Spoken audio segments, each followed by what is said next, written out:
Hey everybody, Dan Holstein here with another Rev Up Your Business video, and I'm really excited today because I've got an amazing guest, Siobhan Kukolic. And Siobhan is an expert on grit and perseverance, international speaker and published author. And we're really excited today because we're going to be learning about how we can develop more grit and perseverance and stick-to-itness and deal with rejection and be able to move our life and business forward more easily with more confidence and positivity. So stick around.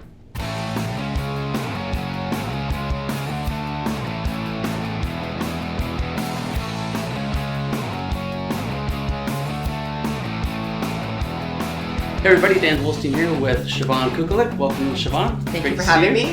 And Siobhan is an international author and speaker, and specifically on the topics of grit and perseverance. We're really excited to be sitting with you today and learning a little bit more about how we can develop more grit, perseverance, and as you said earlier when we were just chatting about getting up 8 times after falling 7. That's right. That's right. So just tell us a little bit more about your journey, because you started off with the goal of being an author, published author, right? And you had a really interesting rejection goal. Can you tell us a little bit about that? Yes. So I decided in the year 2000 I wanted to publish a book, and I made a goal of 100 rejections because Dr. Seuss got 43 for his first story. I thought, okay, Dr. Seuss got a few things published, I'll go for 100. Gotcha. And that way, every time I got a rejection letter in the mail, it was kind of a yellow brick on the yellow brick road towards Oz. So instead of it being a pity party and another company don't want my story, it was a positive thing. And I thought, okay, one more rejection on my list towards 100.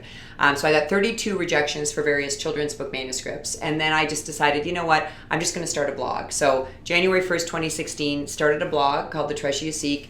Got up 3 mornings a week, 40 minutes early before I had to leave to drive the kids to school. Stared at a blank page, no topic in mind, and would write something that inspired me. So what was that like for your very first post? So you're sitting there going, okay, here we go. And yeah, it was January 1st. It was a new year, so it was kind of that whole, open a new page in the book, blank page, start off. So that one was, and the idea of the blog and kind of just, taking action and getting up and going forward. So it wasn't too bad. And then 4 months into that journey, I got picked up as a Huffington Post contributor, which really gave me, a boost to my mojo. After just 4 months? 4 months. And again, I tell the story when I do my talks, I could have contacted them and said, I'd like to do a blog. And then they may or may not have considered it, but I could actually share 4 months of a blog at that point so they could see this is what she's writing about. So again, it's about taking action and getting started before you kind of, hope to get that answer that you're looking for. So did they find you, or did you No, go? I approached them and I said, I have this blog, could I be a contributor? And they accepted me as a contributor. And now I also do Thrive Global, which is Ariana Huffington. She's gone over to Thrive Global. Now that's her company about, unplugging and sleep and self-care and things like that. So I got picked up by them, and then at the end of that first year, actually I think it was December 30th or 31st, signed a contract to create a book, and I had all the first year of the blog put into a manuscript, and I got that published. And by June 2017, I was having my first book signing at Indigo. Wow, so it was it was a really amazing process. I loved it. So what was the biggest thing you learned from that whole process, from the getting started, shifting gears to the blog, and then coming back and getting published again? What was that top takeaways? It really, it's about just getting up and doing it, number one. And the whole idea of writing, you can wait till, whether it's writing or your business, whatever it is you do, you can wait for the perfect situation or till you get the next degree or the next certificate or make that one more phone call, or you can just start with what you have. And my whole premise is we have all we need to be the change. So I had a book in me, I just didn't know it, but you have to write and start and email and get out there and kind of talk to people. So it really taught me that it's not about waiting for the perfect circumstances, but the moment you're in right now is actually perfectly imperfect, and it's the time to start. Just get going. Just get going. And action to me is the X factor. If I hadn't started the blog, if I hadn't contacted Huffington Post, if I hadn't contacted, to try and get published, nothing would have happened. Nobody's going to knock on your door and say, hi, I'm here, you can, you've won the lottery, or here's a contract for your book, or here's a new client for your business. You have to go and make it happen for yourself. So what's the old saying? Opportunity shows up in overalls and looks like hard work. Right? Exactly. You kind of, as Oprah says, it's kind of opportunity meeting, it's hard work meeting opportunities. You're prepared and the opportunity comes. So you have to just keep, you kind of envision where you want to be and you live like you're already there. So you kind of see yourself as, for me, it was a published author. or somebody who was, in the bookstores and able to go out and share that journey with other people that are trying to find their own dream. And they say that you were given this mountain to show others it can be moved. So I wanted to be that person where they could look and say, wow, she had a mountain, she climbed it. And in my talks too, I talk a lot about famous failures, and in my book as well, because I feel like famous failures are so powerful because we see them at the top of the mountain, but they've actually 100% of the time failed before they got there, just like we are. Yeah, it's the old case of the 20-year overnight success. We just see the outcomes at the end. We didn't see them scrabbling and trying and making their way through. It's so true. We see, again, them at the top of the mountain, and people like J.K. Rowling and Sylvester Stallone and Barack Obama and Oprah and all these people that they didn't just end up where we see them now. They had a struggle and they had to walk through the fire, which is what we all need to do to find a place where our dreams have come true. Absolutely. So when you got started, did you have any worries about being judged on your blog post or on your book content? Like, did you take it personally when you're getting those rejections? Or well, you know what? I in the book, The Four Agreements, I remember by Don Miguel Ruiz, I think it is. He said, "What other people think of you is none of your business." And I wish I knew that in high school. I say that in my talks because in high school you're thinking, they told me that my clothes don't look nice or my hair is not good. And in high school it's really hard because you're trying to figure out who you are and are they right or am I right or who's right, what's the right path. And there is, the answer is, as I tell my kids, you have to be yourself and find your tribe. You have to just do your thing. But I realized very early on that you have to just go forward, and other people are always going to have an opinion, but the only opinion that counts is your own. So you have to just think, do I believe in this? Do I want to do this? Is it kind of speaking to my heart? And if it is, then you have to go forward, because we only have one life. And as Mary Oliver said, tell me, what is it you want to do with your one wild and precious life? We only have this one life. Mm-hmm. It's such a small blip in the universe and the time that we're here. And do we want to be living a life based on what other people are saying is what we should be doing? I think we have to just follow our heart and only listen to our own opinions. Have you always had that level of conviction, or is that something that you developed over time? Well, I've always been kind of, I've always kind of danced to my own beat. I mean, of course, in high school and university, all the places, even in jobs and companies, you kind of play by the rules. And I'm definitely a rule player. Like I wasn't one to say I'm going to go against the grain. But I did always, I was vice president in school council in high school, and I kind of went out on a limb and did crazy things on stage during elections to get attention and to get your name out there. But I definitely feel that I was kind of always a little bit, on my own path and kind of, two rows diversion of wood. I remember the story, and I guess it was in grade 8, and I had applied to an all-girls high school that was a bus ride away. I got accepted the Friday of Labor Day weekend. I got a phone call, and they said, you got accepted into the school, but you need to tell us right now if you're going to go. And my parents were both at work. We had no cell phones, call waiting, and I just said, I'm coming. And then when my mom got home from work, she was a nurse, I said, we need to go buy a uniform because I'm going to a new school on Tuesday. And that's just how I've always been in that grain. So I guess I wasn't 100%, rule follower. I kind of took some chances, but it did take a long time in my life to get to the point that I really didn't care what other people think.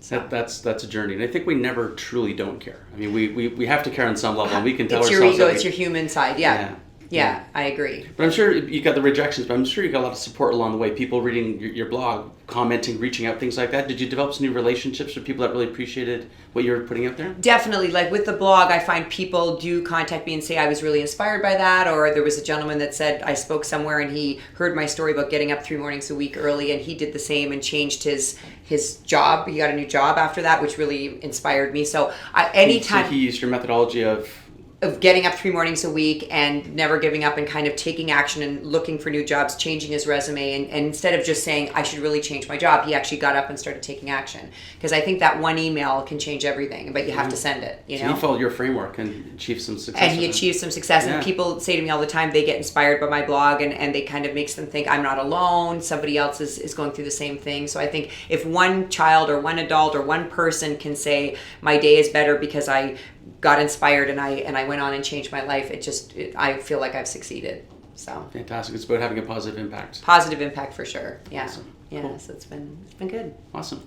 So, but positive impact. So you've had some positive impact from some other folks as well. So you were mentioning before about some crowdfunding that you're involved with someone that needed some money for some drugs, some life-saving drugs or life-extending drugs. Right. So you kind of took the bull by the horns with that scenario. So you can tell us a little bit about what happened there. Sure. So it was a friend of a friend. Her name was Kim Fletcher, mother of two. She was 41 and she was dying of brain cancer. And they said she could have an extra potentially 8 months to live if she had this other drug that was available in certain provinces in Canada, but not in Ontario for brain cancer. It was only available for colon cancer. Okay.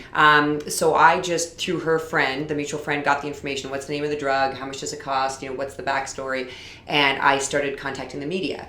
And we ended up getting so much media coverage, and then I kept telling the reporters they're going to see the premiere, they're going to be here, they're going to be there, and so within 2 weeks, $105,000 was crowdfunded because the government had turned her down, like they wouldn't fund the drug for her.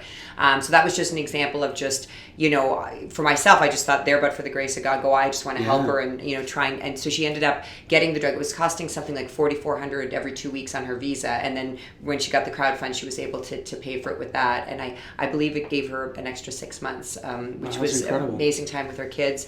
And then a friend of hers had a niece that has cystic fibrosis, Maddie Vanstone, and she had a drug that was $360,000 a year, not covered in Canada. And so I kept That's again, incredible. It's a huge amount, and they were doing bake sales. And this is the thing. I mean, we're in a country that we're saying that we're helping each other survive, and that we're taking care of each other. And she was really struggling, so we ended up sharing the story, and I was telling all the reporters they're going to go talk to the drug company, or they're going to be down at Queen's Park.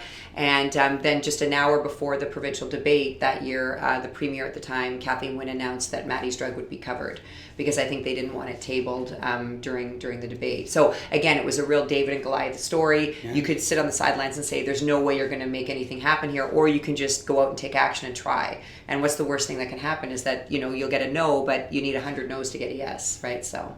Right. So you went in there and you got the story out, so right. that everyone knew about it, and that's what led to that. And then people could make their decisions from there. And there were school buses of our classmates with signs going down to Queen's Park, so I made sure the reporters knew that they were coming, and these kinds of things. So it really, helped. And Maddie and her mom Beth are amazing advocates for cystic fibrosis, and they're constantly trying to. She's getting a lot of awards as a youth. That's helping the cause. She's really amazing. So that's incredible. Mm-hmm. Wow. So you're not afraid just to get out there and try to make something happen. Right. And I think that's the same for all of us. There's nothing special with me. It's just about action and sending that email and just taking a chance and just going for it. Because I think that we're worried maybe about rejection. So like if you send an email to a new client, or if I'm looking to speak somewhere, I might send an email to the CEO, and I figure they can either delete it or they can send it to the person in charge of the event. That there's no loss. Yeah. So you just have to not be worried about, you kind of ask for forgiveness, not permission. Just do it, try, and see what happens. And you never know. We plant a lot of seeds, and it can take a long time for the tree to grow, but you have to plant the seeds, right? So you have to take action and do something. Absolutely. The saying I heard one time is that when you plant a seed, it's underground, and it looks like nothing's happening. Right. You got to water it and cultivate it, fertilize it, and then pretty soon you get the little shoot coming up. Exactly. Right? So that we can't see all that happening in the background. It's so true, and again, like with famous failures that I talk about in my book, we see them at the top of the mountain, and you think, oh well, they had a connection, they had a rich relative, they had somebody that they knew, but it's 9 times out of 10 this just clawing up the mountain, trying to get there, and making mistakes and planting those seeds. So it's not that they're superhuman or something like that. They just right. It's about persistence and persevering and just not giving up. It's very true. Like in my talk, I talk about Terry Fox too, about how he's my all-time hero and the epitome of grit, right? Because he was a regular guy like us. He could have just kind of put the blanket over his head and thought, I can't do anything about this. But instead, he really changed the world. I mean, started this run, nobody was watching, sleeping in a van on the side of the road. And now he's been gone longer than he's been here, and we all are walking in his name, raising money. So that's a perfect example of someone who just, one step in front of the other, do something, and he really changed the world. Yeah, it's amazing. So what would you counsel somebody on if they're worried about rejection, worried about trying and failing and looking bad, right. Which is a really common thing. People get so concerned about, well, if I try this and it doesn't work out, then what's everyone going to think? Right. Maybe friends, family, coworkers, whatever. Right. What would you say to someone who's thinking they got this idea, something that they kind of this kernel within them, I think I can, for right. whatever it is, right. but they've been sitting on it for a while and they just are just too afraid to take that step, what would you tell that person? You know what? I speak in my talk about fixed and growth mindset, right? So the whole idea of fixed mindset is, I'm a failure, whereas growth mindset is I failed. So get up, put a Band-Aid on, keep moving. One's a happening and the other's an identity. Right. So if you're looking at it as an identity, then you have your character is wounded, and if you believe in fixed mindset and believe that you are born good at math or bad at spelling and you can't fix it, then if you show that you don't know something, it's a flaw in your character, you would say. Whereas if you see failure in a growth mindset framework where it is a course correction. So I made a mistake, I fell down, and now I'm going to get up and keep going. And it's feedback. Feedback, and you kind of keep moving and changing. As Winston Churchill said, it's just going from failure to failure without loss of enthusiasm. Like that's what success is. So we would never say to a baby learning how to walk, oh, they're falling all day. I mean, what is wrong with them?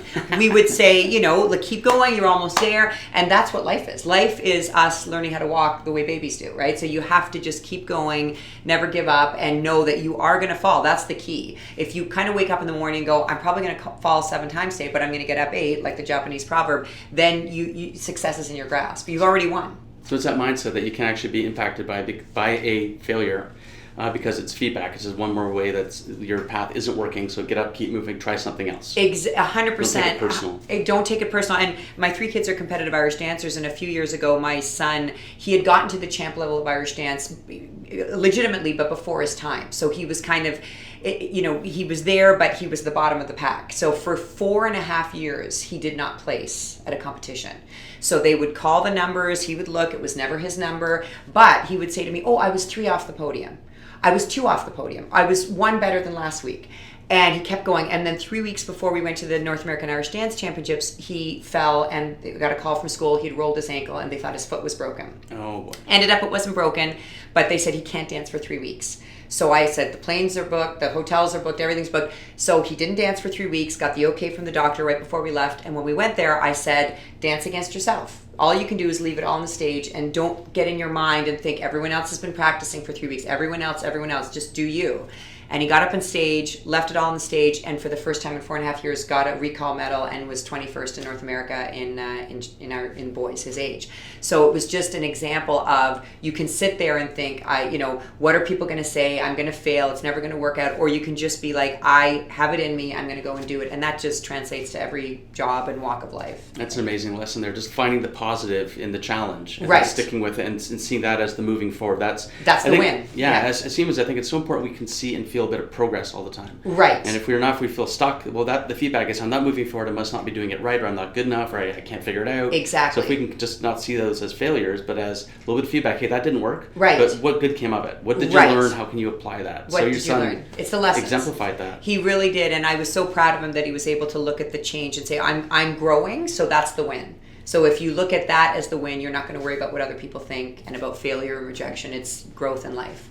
I think that's an amazing lesson and probably a great place for us to wrap up right there on that topic. Awesome. So, thanks so much, Siobhan. How can everyone get a hold of you? Well, my website is my name, SiobhanKukolic.com, SiobhanKukolic.com, and I blog there weekly, and I also have a book at Indigo and Amazon. It's called The Treasure You Seek, and it's all about we have all that we need to be the change we wish to see. So if you pick up the book, I'd love to also get it into the hands of 1 million people. That's my goal. So share it with school boards or libraries or cancer centers or clinics, anywhere where people can be inspired. And I'd love if I can inspire one person to never give up and have the grit they need to get up when they fall. I feel like I've succeeded. So that's thank fantastic. you. And one of the things that you do is speaking as well. Right. I also speak. Yeah. If someone wants to book you for a speaking opportunity, how would they connect with you? Just go to your website? Go to my website, and I do schools, elementary, high school, also universities, colleges, and corporations as well. I've spoken to Ernst & Young and Staples and Roche Canada and different places. So it's a great lunch and learn or a keynote.